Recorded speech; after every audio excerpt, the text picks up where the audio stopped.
Hello, everyone, and this is NLP Radio on Stream.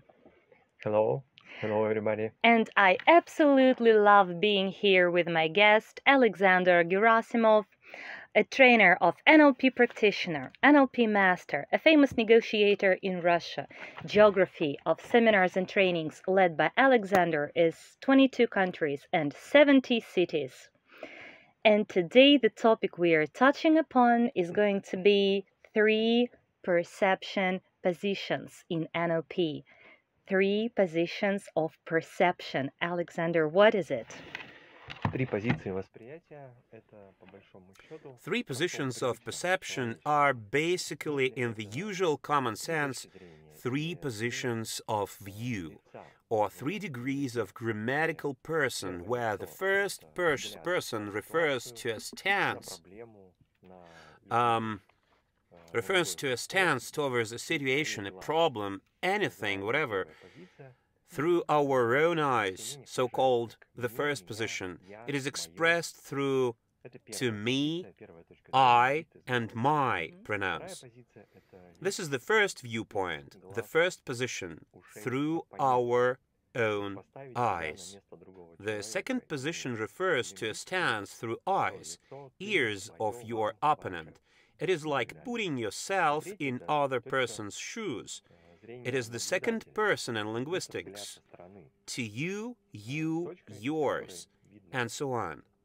The third position refers to a viewpoint of a neutral observer, a detached view, a point from which both the first and the second positions can be seen, and usually in linguistics, it's the third person, and pronouns he, she, they. It is like observing a situation without much emotional involvement. Very clear linguistic clarification. Yeah, okay, as this is for first person, second and third person. But what is it if we talk about perceiving the world? Is this the way we see the world? Position 1, 2, and 3? Yes, those are positions of perception of the world. Those are habitual positions of a person, perception positions in a certain situation or context. For example, a person may be in the first position in relationships, while at work, the second position will be the most habitual. I mean, it is not a permanent viewpoint of a person. It is rather a dynamic component when in some situation, a person may look at things from the first position, which has its own advantages and disadvantages. Or a person may look at the same situation from the second position, which also has its own pros and cons, and so on. So this is contextual. This is contextual thing. Okay, so let's maybe start off with the position 1. You said this is I, me, and we. So there must be kind of a border, the border of my I. So how may I define it? Where the border finishes and where it begins already not me. How do I understand it? Well, all borders are inside our mind, and we can distinguish the border, for example, between me and not me, by observing a person, or we can just ask a person a rather weird question. Where are you? Where is the border of you? And such person gradually begins to realize. By the way, Gestalt therapists have been using this practice for a long time. They like to discuss this topic. Interaction between those borders vary much. And when we control our borders, we can control our world and our perception, including our emotions. Borders of some people with regard to many things are too much stretched beyond them, too much vague. For example, they associate their car, their home with themselves. Some people, you might notice that when you come very close to such person's car, he or she feels that physically. But we are talking about the border of our perception and the border that we create by our attentiveness. We can reduce that border, remove it, or do something else. We can place someone inside that border, some kind of a border game. A very interesting point. While you're talking, it came to my mind. I've got an acquaintance, like a colleague or a friend, who very often says in her vocabulary, it's very popular to say, like, if I have someone who does the same thing as I do and we're doing the same business together, then I feel absorbed by this person. And she says it every time. I feel absorbed. I feel like I am dripping into him. Does it mean that she has no borders? Does it mean that she has absolutely no feeling of borders if she says that all the time? В каком-то смысле вот первая In позиция some это там, где sense, находится the я first человека. position Если is where the предыдущих ego подкастах, of a где мы говорили, person что is. рапорт это одно, In я previous он двоих, podcasts, то можно как раз и проинтерпретировать in previous podcasts, when we discussed rapport, we said that rapport could be considered as a single I for two persons. We can interpret. It's like if we integrate that person inside our borders. The border between us and that person disappears and we become an integrated whole. We are controlled by what we are not conscious of, and that person most likely is not conscious of what he or she is doing. So we can control such person at that moment. It is exactly a state of rapport we discussed in our previous podcasts. Okay, so it's a positive sign. Yes. Okay, so you mentioned managing the borders.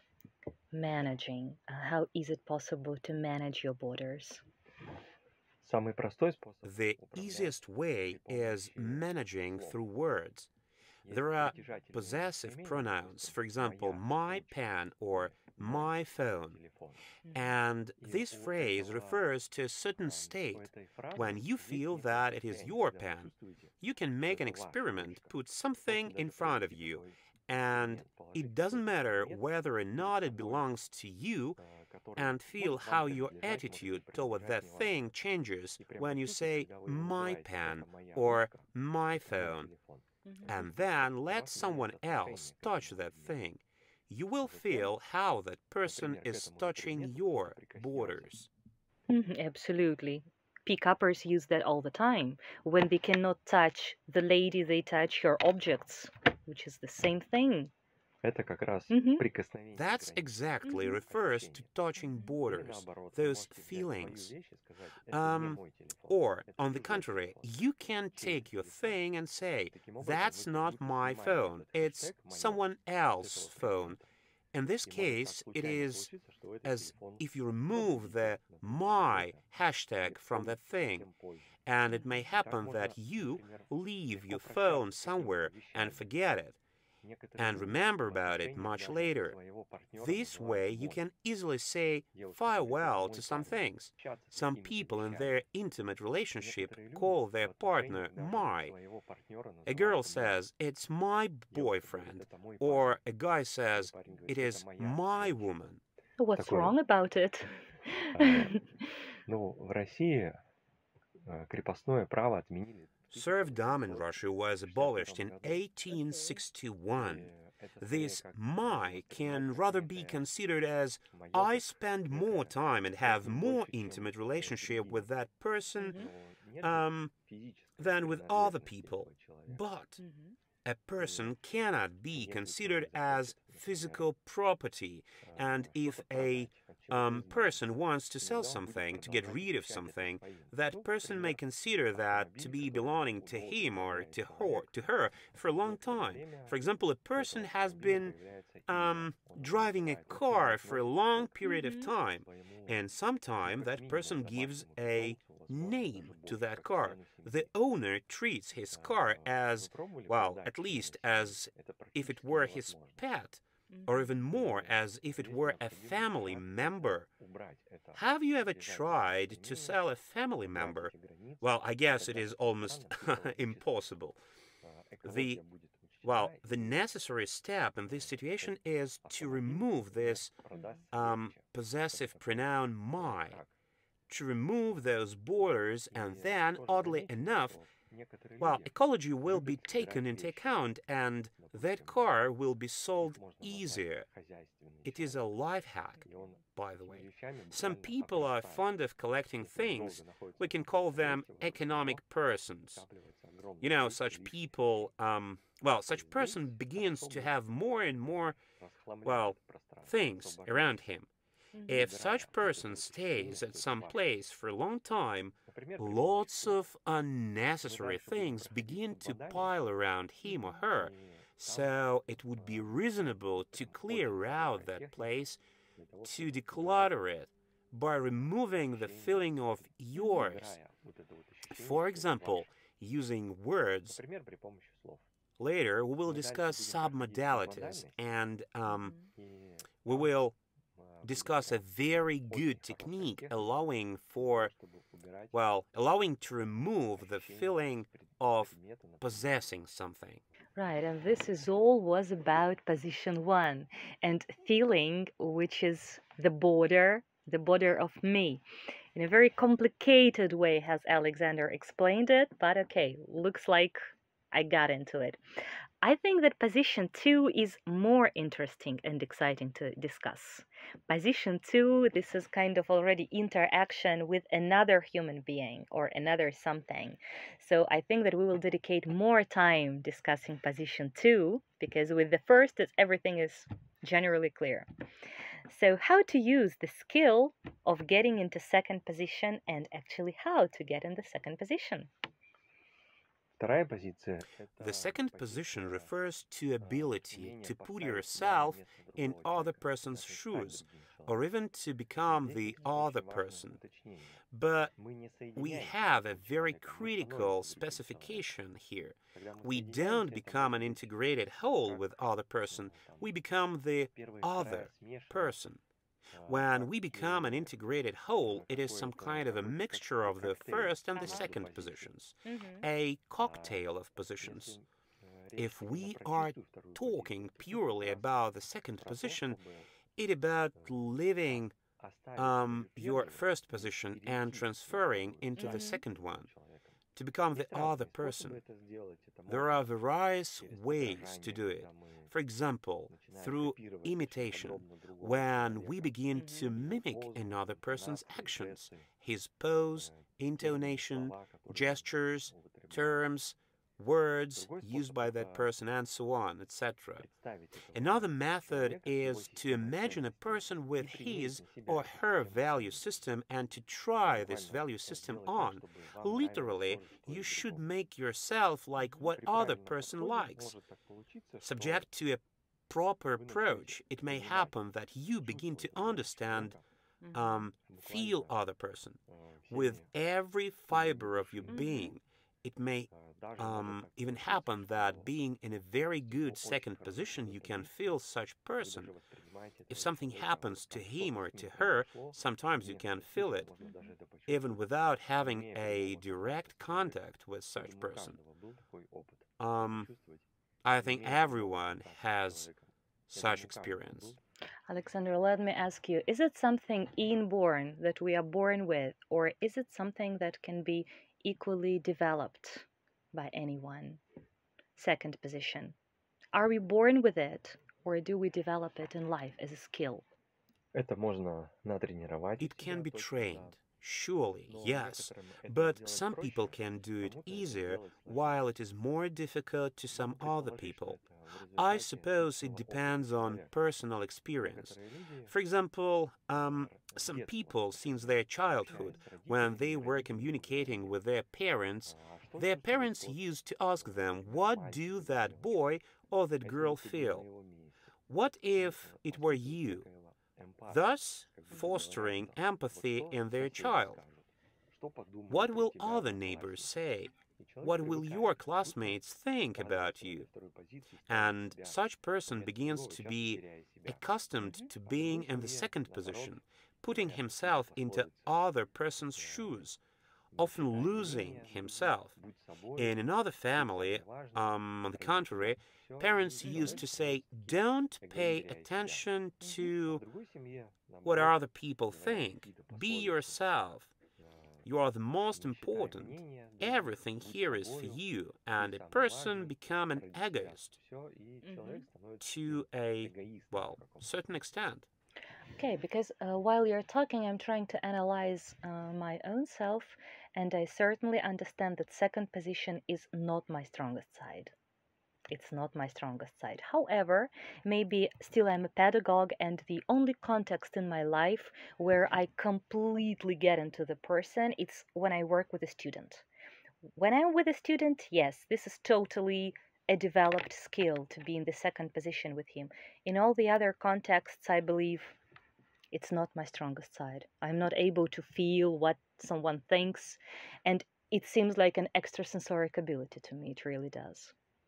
However, as for you, I would assume that it's your strong side, second position. I believe so. I've been training this ability very much. Exactly the second position. Well, since my childhood, I've been rather more thinking about other people than about myself. In percentage terms, while the second and the third positions account for about 40% each, and the first position accounts for 20. But, as you said, it depends on the context very much.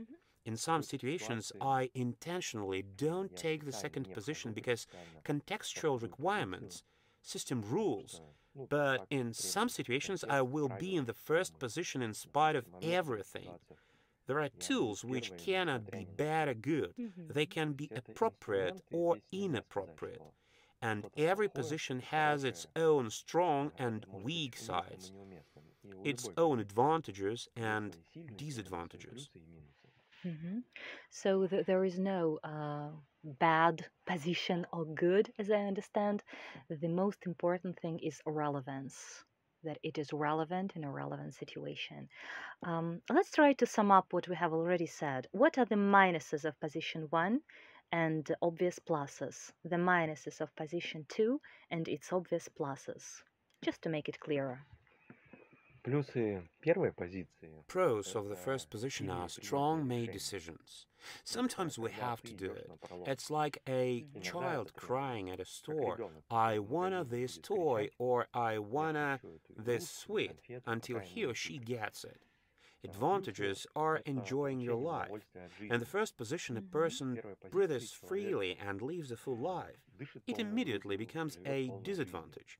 In the first position, a person suffers more. The first position often has no feedback. In some cases, it's not possible to a person being in the first position to notice other people's attitude toward him or her, or what is happening in the world, because that person is too much involved. We can call it, we call it associating. A person got associated, or in other words, is in the first position. Pros of this second position are also pretty obvious. For example, during diagnostics, during any customer-centric interactions and business activities, the second position is very important. When it is very critical to understand what other person feels, no matter a doctor, a sales assistant, his level is determined by the ability to understand what other person wants, and sometimes, without knowing it himself, such person is able to find out what his customer wants.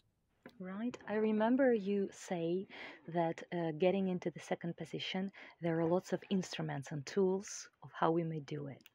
And once you mentioned in one of your interviews that there is a skill, probably you have, to flow like a water into another person and start seeing and hearing and feeling everything from his body. I think this is something very powerful, a skill, of course. Then a question which goes logically and naturally from it. how not to let someone to get into your second position. Я могу это описать субмодально, но так как мы You еще know, I субмодальности could не знаем, describe it то using как бы submodalities, в некоторых but случаях since все равно we есть haven't некая discussed первая позиция. submodalities Можно yet, I'll даже describe it in other говорить, words. скажите я In и some покажите situations, себя. some kind Да, of the first position что-то exists в районе anyway. клетки. You can make an Кто-то experiment, покажет say на I, голову, and point at например, you. указывает. What area will you point Кто-то at? покажет на Someone общем, например. points to his or her Там chest, находится ваша первая someone to позиция his or her субмодальная. head, Если someone to him or если herself упространить as a формат, whole. So your то first некому position is некуда there. будет входить. If you reduce it by means Либо of просто найти submodalities and третью make it, позицию, полностью. well, То есть infinitely нет small, ни первой, ни then the второй, second только position will be третья, и вы ровно unreachable. Or you can totally управляем take the third откуда-то. position. И тоже There is neither the входите в вторую first позицию nor the полностью. second Вам position, нужно and только you уйти в are, третью позицию well, a полностью. robot То есть нет никакой ни which первой, is ни второй, controlled только remotely третья, from и вы ровно somewhere. What for should you take the управляем second position откуда-то. of a И robot? тоже тут. А что Um, входить во вторую позицию кроме there is там nothing ничего there, нет? generally speaking. Yeah, but I believe it needs lots of training to be able to do so. Maybe years of training. Первые лет 7 It's трудно, hard for the потом first привыкаешь 7 обычно. years, but then you'll get accustomed. This is real professionalism of NLP, to be able to do these things. Okay, so maybe let's move on to the third position. Position 3 we haven't touched upon yet. Это позиция наблюдателя. This Взгляд is со стороны, position of an безэмоциональный. observer, Там тоже есть свои a плюсы и минусы. detached Плюсом view это как without раз вот much это emotional отмороженность. involvement. Если It сказать. also has То its есть own pros and человек не cons. чувствует For ничего, example, переключается recklessness, let us как use a slang видеокамерный expression, наблюдатель. То есть is просто an фиксирует события. advantage. Есть A определенные person feels правила, nothing есть and определенные turns into задачи, a которые стоят. CCTV И camera обычно and в just этой позиции observes what is находятся happening. хладнокровные достаточно люди, There are certain которые rules, могут there are в certain экстремальных ситуациях tasks to be поступать implemented. по, The например, third там, position is usually taken by ну, вот в rather этой ситуации cool-headed правила. persons По who, технике even in extreme безопасности, situations, can по behave инструкции in какой-либо. compliance with rules Это adopted плюс for в such некоторых случаях. situations, Но в каких-то following случаях safety это может быть procedures or минусом. guidelines. Когда ты общаешься с It is an этим advantage in человеком, some ты cases, чувствуешь but it may be душевное a тепла, и как будто рядом с disadvantage тобой in the same робот, situation. даже When you проводили are какие-то эксперименты. communicating with Там в such Японии a person, you решили don't убрать feel emotional продавцов и warmth поставили робота. as if it is a Рядом были robot роботы, можно next to было у них you. обслужиться Relative на кассе. experiments were И made были in живые Japan. люди тоже. They decided to Люди все равно replace предпочитали checkout человека, clerks with robots. а не робота. Сейчас There даже were вот cash в некоторых registers супермаркетах, served by если humans стоят and by robots, перекрестки, точно это такая and сеть. Да, customers preferred to be served компания. by humans, Там not by кто-то может robots. подойти к I человеку know в кассе, in а many кто-то к роботу. supermarkets, for example, И in иногда Перекресток к роботам retail вообще нет chain, очередей при there are присутствии both manned компании. and automatic Там cash registers. кто-то может And подойти к sometimes человеку в there кассе, are а no кто-то к роботу. queues before И robotic cash иногда к registers. роботам вообще. Of course, because there is no energy. A human being gives energy and the robot doesn't. So surely it's explainable. А есть люди, There are которых это people полностью устраивает. absolutely satisfied with Я that. как сказал, For example, a famous чем больше person я is узнаю quoted людей, as тем больше я saying, люблю собак. "The more I know Можно его people, the more I перефразировать, like тем больше я dogs." люблю компьютеры. Может, It чем could больше be людей, тем больше я reformulated. люблю The собак. more I like Можно computers. его перефразировать, You know, тем больше я it люблю is true компьютеры. for a large Большое amount of количество people. людей. Это и It is плюс, и минус сразу же. simultaneously both И, наверное, advantage основной and disadvantage. минус The main это как раз disadvantage вот эта is that безэмоциональность, как будто не живой emotionlessness, человек. as if it is not И an мы это alive human состояние, being. мы НЛперы We, называем NLPers, диссоциация, call this state где первая это dissociation. ассоциация, The где first третья позиция position это is association. диссоциация, то The есть third полная position is безэмоциональность. dissociation, an absolute emotionlessness. I believe people with a very well developed third position are people with the best nervous system ever, aren't they? Это It is a very очень мощный strong плюс, advantage and абсолютно absolutely good здоровый. mental health. Что бы ни Whatever происходило happens вокруг, around, этот this человек person робот, is это a будет только robot. this ability can be trained. Sometimes it can be caused by a physiological trauma, when a person considers himself to be forbidden to feel emotions. Well, after a traumatic event, we cannot call it a good or bad or healthy position. No. We are talking about a tool. Sometimes we have to be emotionless in a stressful situation, but when we go to a cinema to watch an interesting movie, we may be emotional. Sure. I believe that, once again, I will repeat, there is no bad or no good in any of them. And maybe the most useful skill, ability, is not to fall down into any of them. So I'm sure there should be exercises, some kind of practice how to do so. And since I am mostly interested in position 3, when I have stress at my work, when I have stress with my bosses, what is the way to practice position 3 that I can suddenly get it? Number one is a weird skill of talking about yourself in the third person. When something happens, you can talk about yourself as about him or her. This is the first way. The second one is to look in the mirror. It is also dissociating, a detached view of yourself. When you see yourself with uncombed hair, with a red face, it disillusions. In some situations, if you have such an opportunity, well, you can take. Cold shower? If you have an opportunity to take a cold shower or just to wash your face, or if you have such an opportunity to go to a window and to stare off into the distance, if you're sitting while feeling a lot of emotions, you can stand up.